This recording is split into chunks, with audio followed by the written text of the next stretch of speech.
Hi guys, my name is Amista, and we're just going to do a quick bird's eye overview of astrology for the week starting February 7th through the 13th. This is not in any way at all comprehensive. This is just kind of hitting the highlights of when things are coming into angles with each other in a very tight way.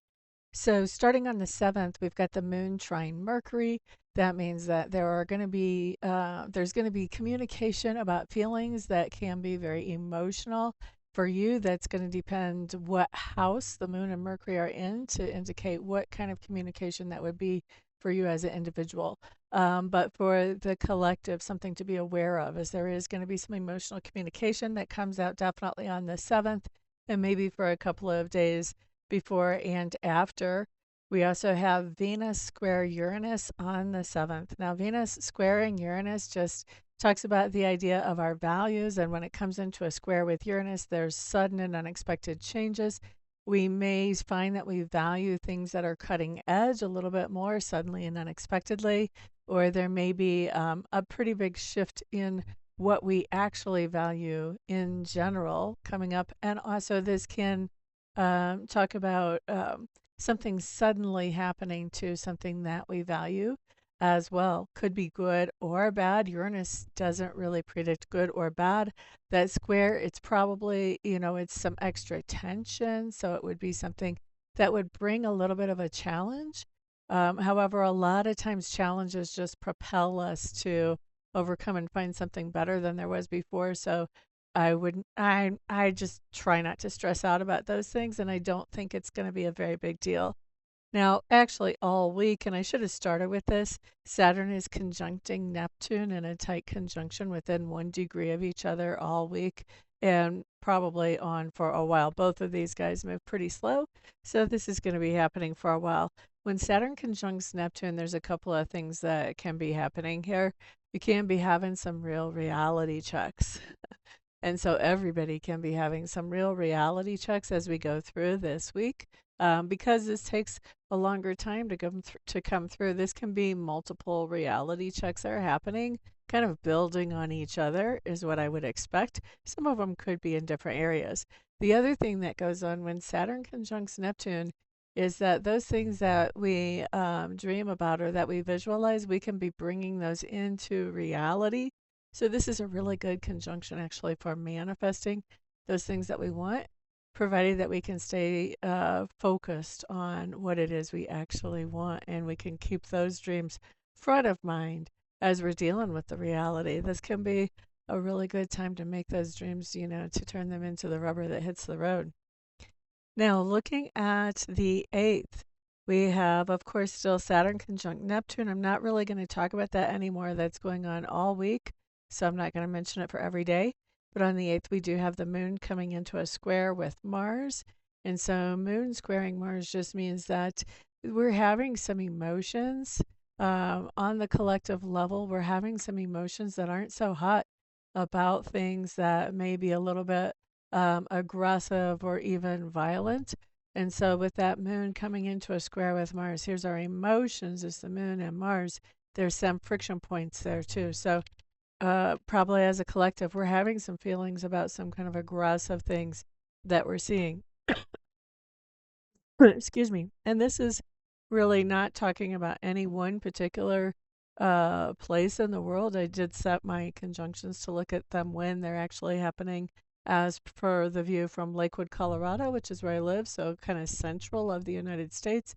But this is still going to be something that impacts the whole world, within, 24, 48 hours of whenever it impacts here. So we're not pinpointing any certain place here where we're talking about really any of this, but I just want to make that clear when we're talking about, some negative emotions towards aggression.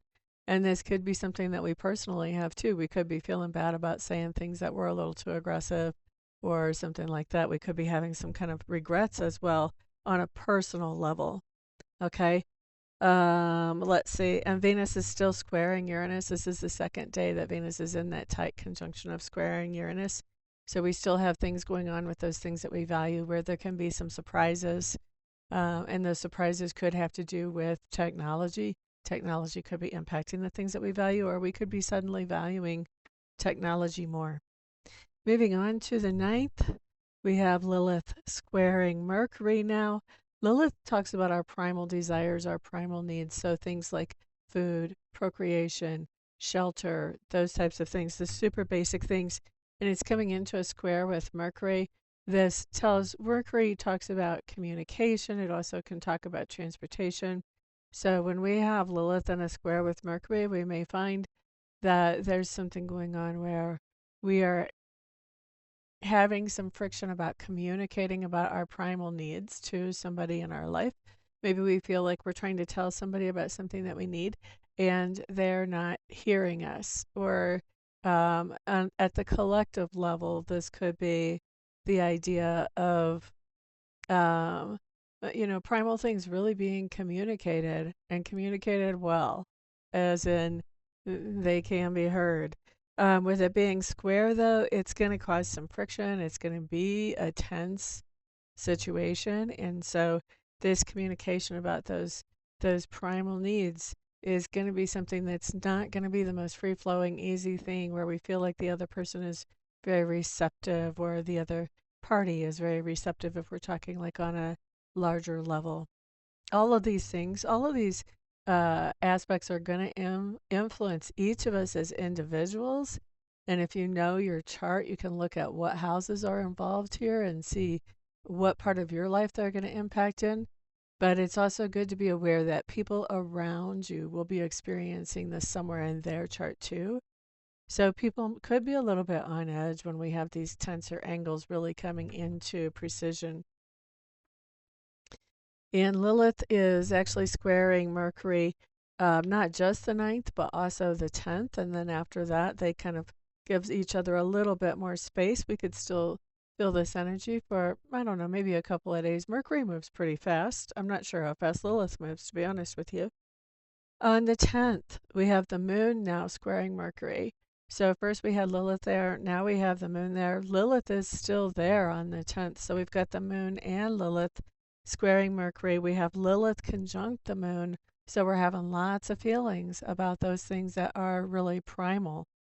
And with that squaring Mercury that's coming into, now the conversations where there's friction about the primal things, those could be getting heated now with the moon actually coming into that. There's going to be, the emotion is now amping up with how these are coming all together on the 10th. Once we move into the 11th, we have Chiron sextile the sun. Now, sextile is a more peaceful type of angle that we can have. And so Chiron is our wounded healer. So it talks about those things that we heal from, but probably not always completely. But in the process of working on that, we get a lot of information that we can actually share together to others. So we may remain a little bit wounded, but we have enough growth that we can help others move through and get closer to their healing. So that's what Chiron is all about with it sextile the sun. There's either one of two things is happening, kind of depending where you are with your Chiron experience. If you're still healing yourself and you're not really at a point where you can share that healing information with other people, with the sun being here in a sextile with Chiron, you're understanding more about that wound and understanding more about what needs to be healed up about it. And once again, this is something that if you look in your chart and where your Chiron is in your natal chart, that'll give you a strong indication of what it is that, what area of life it is that you have that wounding that you're learning so much about how to heal and passing that information along. And then, but everybody is going to be doing that. Everybody's going to be having that aha moment. And some of us are going to be at the point where we have done some of the healing already. We've got some information to pass along, and we may be meeting somebody who needs some of that information that we have. And so that's where Chiron, the wounded healer, goes from being wounded to being healer. This is where we're passing along that kind of information or encouragement or help to help somebody else along in their Chiron journey to come around to the healing. And maybe it's not even their Chiron journey. Maybe it's just something that they need to get healed up. So we're able to help them there. if we're further along in the journey. And so, and we're able to see clearly how to do that with the sun there. All right.